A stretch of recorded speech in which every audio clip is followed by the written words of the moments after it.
الحمدللہ رب العالمین والصلاة والسلام علی سید الانبیاء والمرسلین اما بعد فاعوذ باللہ من الشیطان الرجیم بسم اللہ الرحمن الرحیم۔ حضرات محترم، آج ہم آپ کے سامنے نسب پر فخر کرنے کے حوالے سے ایک تعارض کی تطبیق قائم کریں گے۔ چنانچہ مسلم شریف کی حدیث پاک کا مفہوم ہے، حضرت براء رضی اللہ تعالی عنہ اس حدیث کے راوی ہیں، فرماتے ہیں کہ جنگ حنین کے موقع پر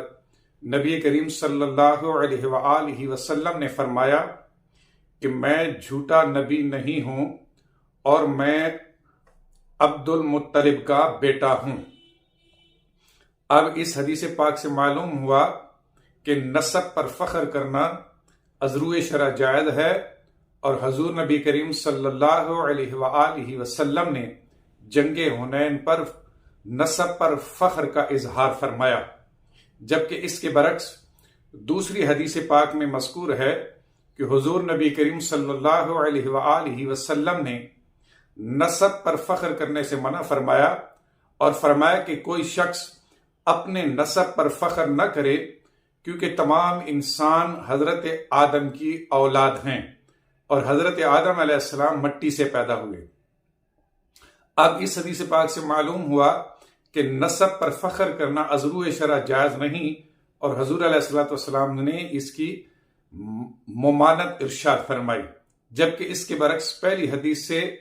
ثابت ہوا کہ حضور علیہ السلام نے خود نسب پر فخر فرمایا۔ دونوں حدیثوں کے درمیان بظاہر تعارض معلوم ہوتا ہے۔ اب اس تعارض کے درمیان تطبیق کس طرح قائم ہوگی کہ یاد رکھیں، جب آپ کے مقابل کفار ہوں اور ان کے ساتھ آپ حالت جنگ میں ہوں، تو ایسی صورت میں ان کے سامنے اپنے نسب پر فخر کرنا جائز ہے، تاکہ دشمنوں پر آپ کا رعب طاری ہو اور آپ کی ہیبت اور دبدبہ ان کے اوپر طاری ہو۔ اور نسب جب اعلیٰ ہو تو ایسی صورت میں فخر کرنا دشمنان اسلام کے سامنے یہ بلکہ بہت ہی بہتر ہے۔ لیکن اگر آپ کے سامنے مومنین ہوں اور آپ کسی مومن کے سامنے اپنے نسب پر فخر کریں، اور پھر فخر کرنے سے مقصود مومن کی اہانت ہو، اس کو ذلیل کرنا مقصود ہو، تو مومنین کے سامنے اپنے نسب پر فخر کرنا یہ جائز نہیں ہے۔ تو اب جس حدیث پاک میں حضور علیہ السلام نے اپنے نسب پر فخر فرمایا، تو وہ پہلی صورت ہے، چونکہ اس مد مقابل کفار تھے تو کفار کے اوپر آپ نے اپنے نسب پر فخر کیا تاکہ ان کے اوپر رعب اور دبدبہ طاری ہو۔ اور جس حدیث پاک میں حضور نے نسب پر فخر کرنے سے منع فرمایا،